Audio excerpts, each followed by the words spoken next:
Well, welcome. Glad you're here today. Thanks for braving the heat to be here today. It's kind of funny. I lived in the Valley for probably 13, 14 years now, and it's always at summer, people are like shocked that it's hot. Right? It kind of cracks me up. So on Facebook, you start seeing all these memes right about now about the heat in Phoenix, like this first one here, the melted ice cream truck, right? Or this one, I thought with this new solar system, Yuma, Phoenix, Tucson, Earth. This one, if you're a Lord of the Rings fan, you'll get. If not, just hang on. It says, I don't want to say it's hot in my room, but two hobbits just came around and threw a ring in it. That was pretty good.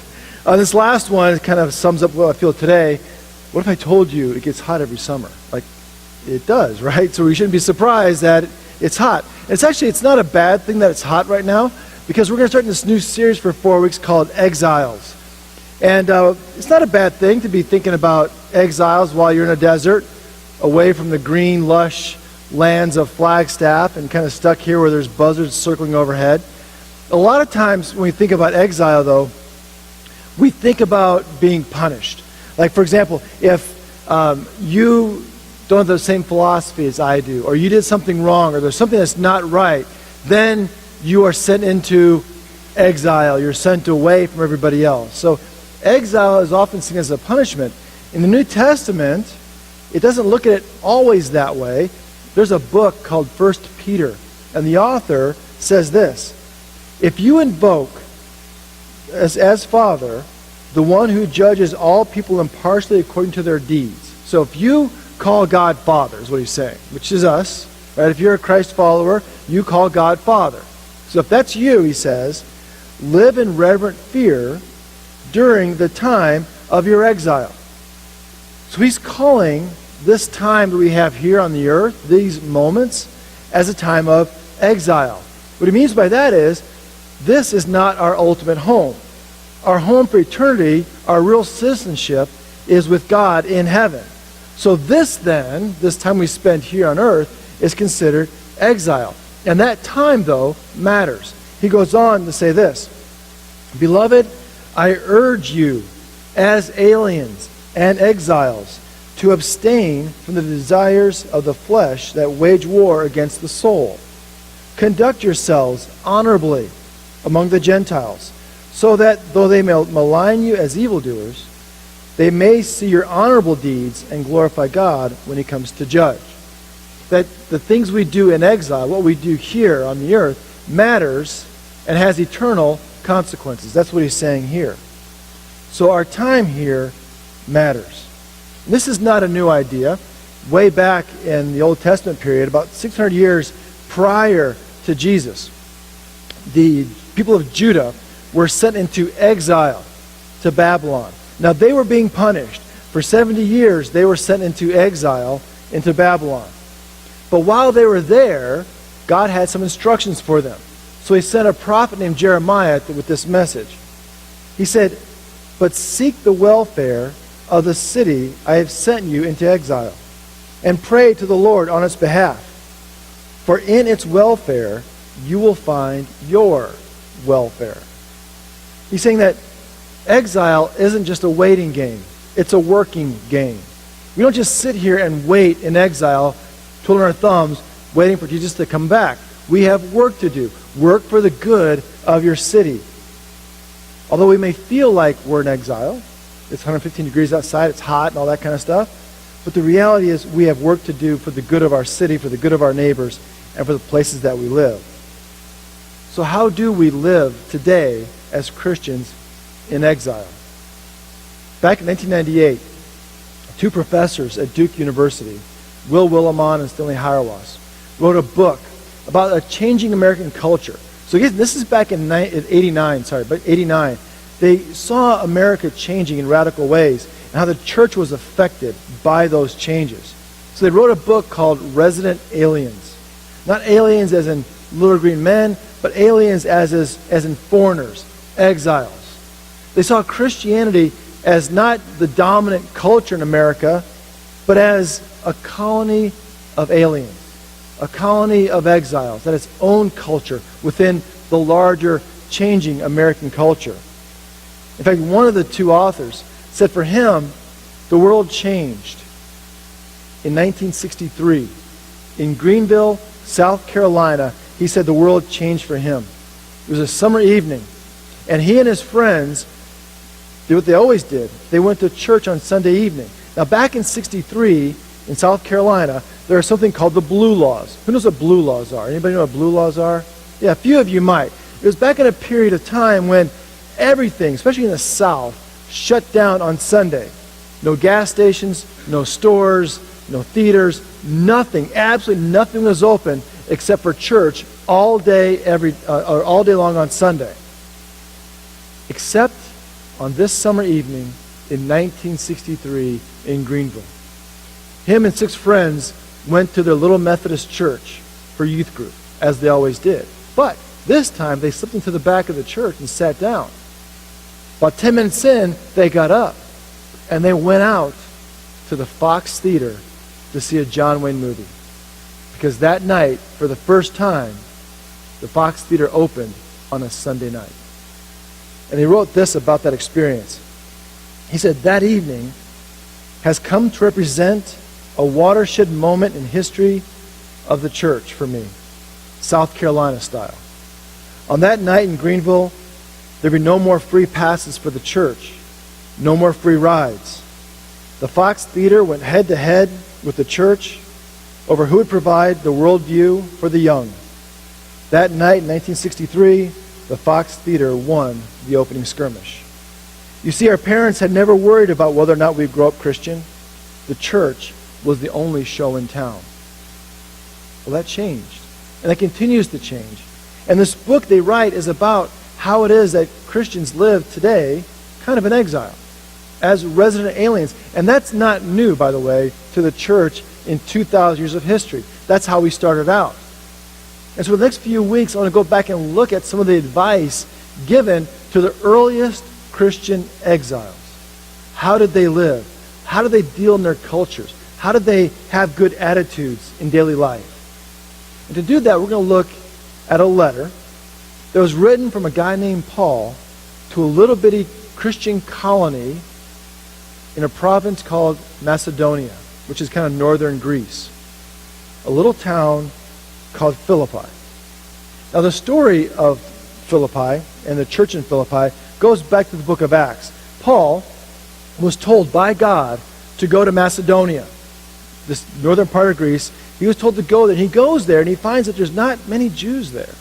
It's mostly a Gentile, Roman kind of area.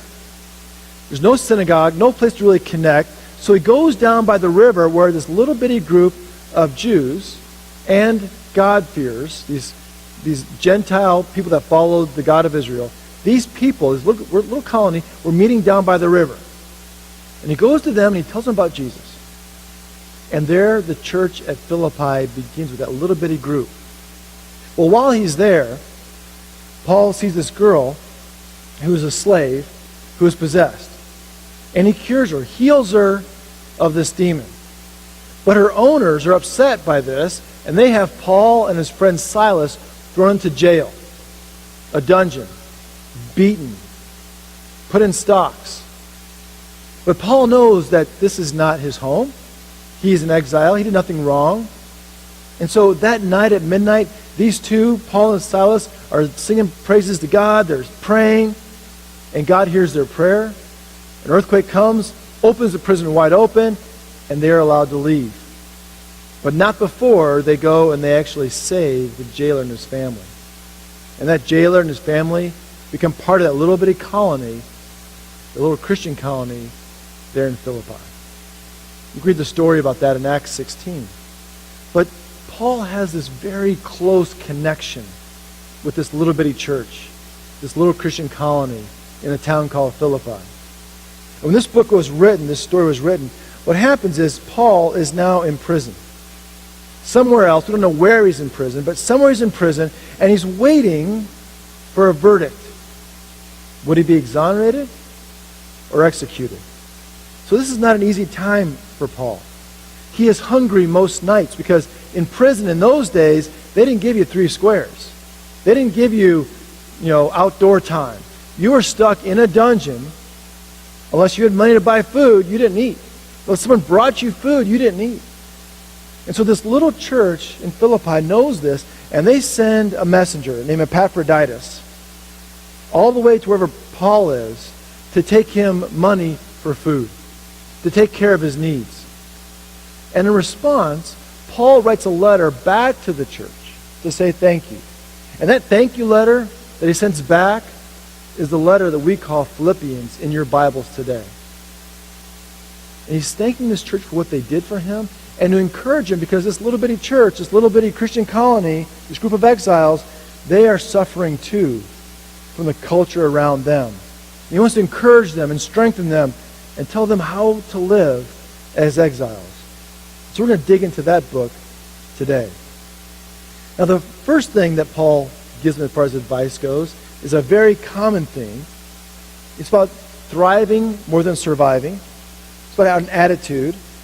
And here Paul, in prison, says the first thing you need to live in exile is to know what it is to be content. To be content. How is it we live lives that are actually content? Because here's the thing. In America, we're not very content people. In 2014, Gallup did a poll. And they said that less than half of Americans, less than half, are content with their friends, their health, or where they live. Less than a third are content with their personal growth, their career, or the kind of fun they have. And only 1 in 10 Americans are content with their finances. So if you're one of those people that's content when life stinks, right, you're just content, you're in a very, very small minority. Because our society, our culture, fosters a sense of being discontent. We are told that we need to have more. Or if we want to be happy, we need the other little thing. Or we can't live without something. We are fed this monster of discontentment in what's called the myth of more. If we had just a little bit more, we'd be content. Now our brain knows that's not true. We know up here that if we have more stuff, we're not content. But still, that monster's inside of us that says, yeah, but if I just had a different situation, or a little bit more, I'd be content. How many here have seen the movie The Jerk by Steve Martin? Quite a few of you, right? Pretty funny movie. There's a great scene in it where, remember, he kind of gains the world, right? He starts out really, really poor. He has this huge mansion by the middle of the movie, and he's all this wealth, and he loses everything, right? And in that moment, he's leaving his mansion, and he says, I don't need anything. I don't need any of this stuff except this remote control. That's all I need. And this paddle game. The remote and the paddle game. That's all I need. And that lamp. The remote, the paddle game, and that lamp. That's all I need. And it keeps going on, right? All the way at the house until he gets to the very outside door. And what does he have? Like the chair, the lamp, phone book, all this stuff that he doesn't need. We can do the same thing. We say, well, we got all we need. Well, okay, look at your garage. Or your attic. Or your storage unit. Where we continue to accumulate stuff thinking that it'll make us content. Now, the myth of more has 2 pillars that support it. 2 mantras we say to ourselves. And the first one is this: if only. If only I were somebody different. If only I had more money, I'd be content. If only I had a new job with different people and a different boss. If only I had a better marriage or better kids or a dad who cared about me, or if only I had that new gadget that someone else has. If only I had something, I'd be content. The other pillar is the opposite. It's what if. If only looks to the future and stuff we don't have. What if asks the question, what if I lost what I have? What if what I have is not enough to sustain me? What if something happens? And the what if question gives us a life of fear, vulnerability, and weakness. We're exposed when we ask, what if? And those 2 mantras, those 2 pillars, if only and what if, don't just affect us, but our relationships with those around us. Because when we ask those questions, we begin to compare. We compare our lives, our stuff with everyone else. And those who are our friends soon become our competitors.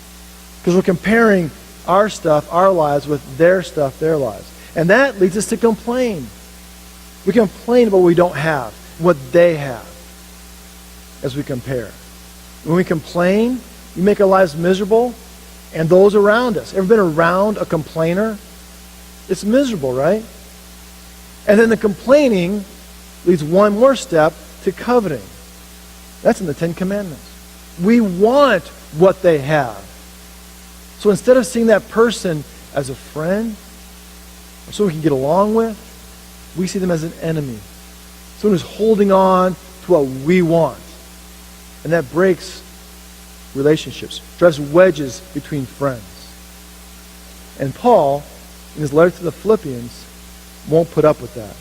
He says in Philippians 2, do nothing from selfish ambition or conceit, but in humility regard others as better than yourselves.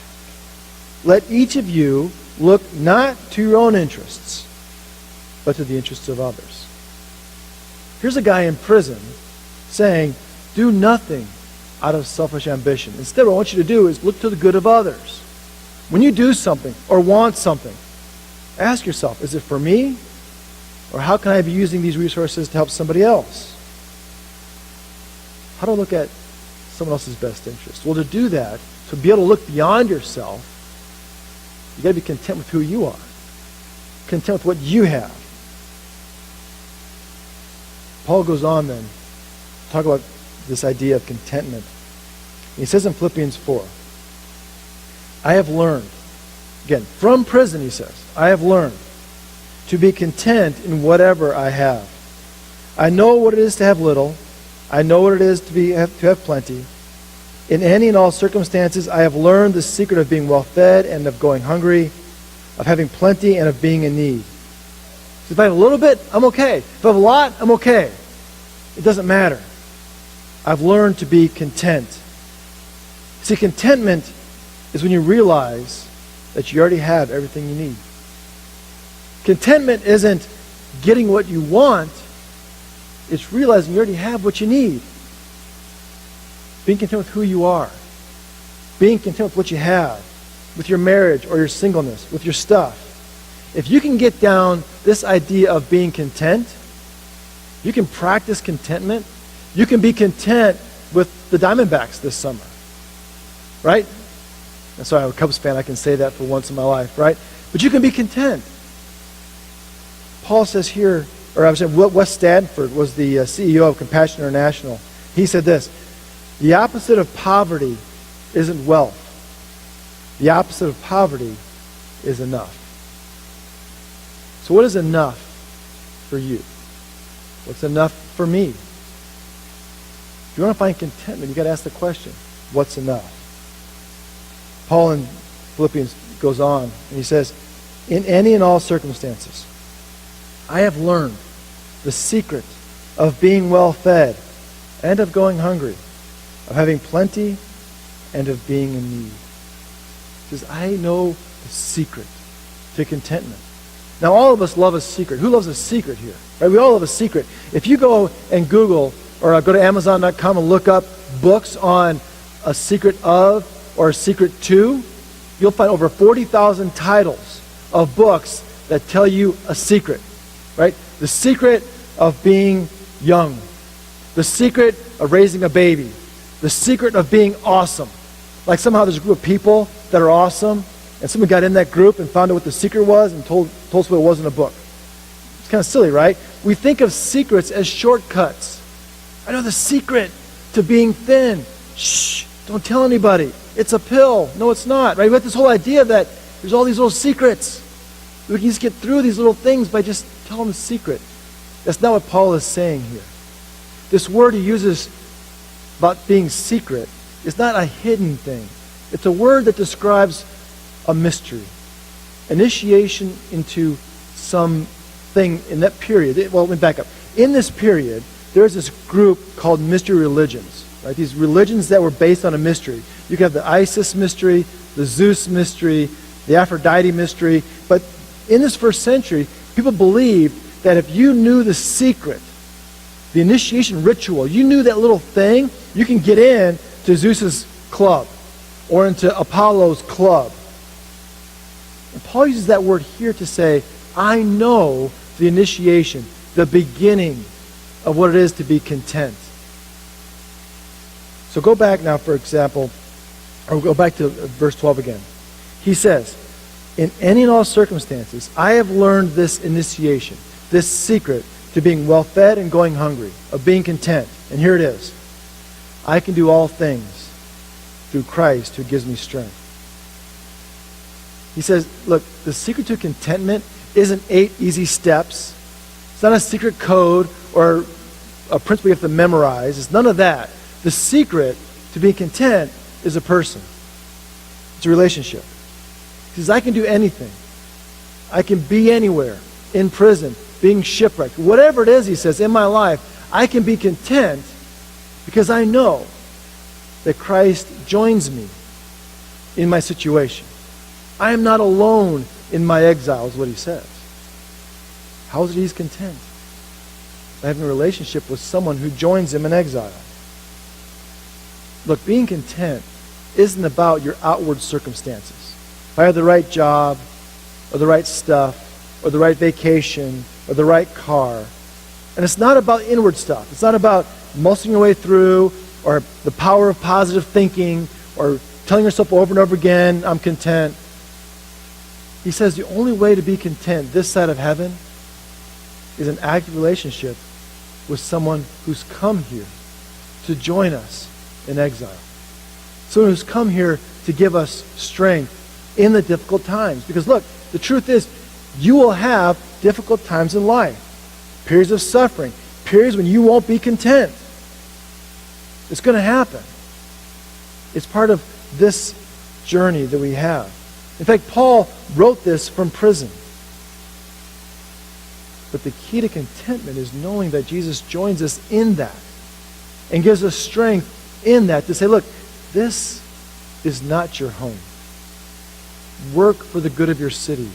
Work for the good of those around you. Seek the good of those around you above yourself. And in that, in doing the work I've given you to do, you will find contentment, is what he says. So you can leave here today and you can keep asking the what ifs or the if only questions, complaining, coveting, comparing. But if you do that, you're not going to leave here content. Instead, contentment is deciding for yourself that Jesus is enough. Because if you have Jesus, then the key is he has you. And that's more than enough. I want to close today by looking at a poem. And it's a poem that I guarantee you know or you've heard before.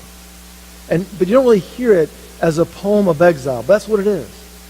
It's an ancient poem written to people and about people in exile and how they find contentment in that period. So you can listen to me as I read this, or follow along on the screens, but hear these words as a people of exile. Let them speak to you today. It goes like this. The Lord is my shepherd. I shall not want. I'll be content. He makes me to lie down in green pastures. He leads me beside still waters. He restores my soul. He leads me in paths of righteousness for his name's sake. Even though I walk through the darkest valley, periods of exile, I will fear no evil, for you are with me. Your rod and your staff, they comfort me. You prepare a table before me. Where? Right here, in the presence of my enemies. You anoint my head with oil. My cup overflows. Surely goodness and mercy shall follow me all the days of my life, and I shall dwell in the house of the Lord my whole life long. Even though I walk through the darkest valley, I will fear no evil, because you are with me. Amen.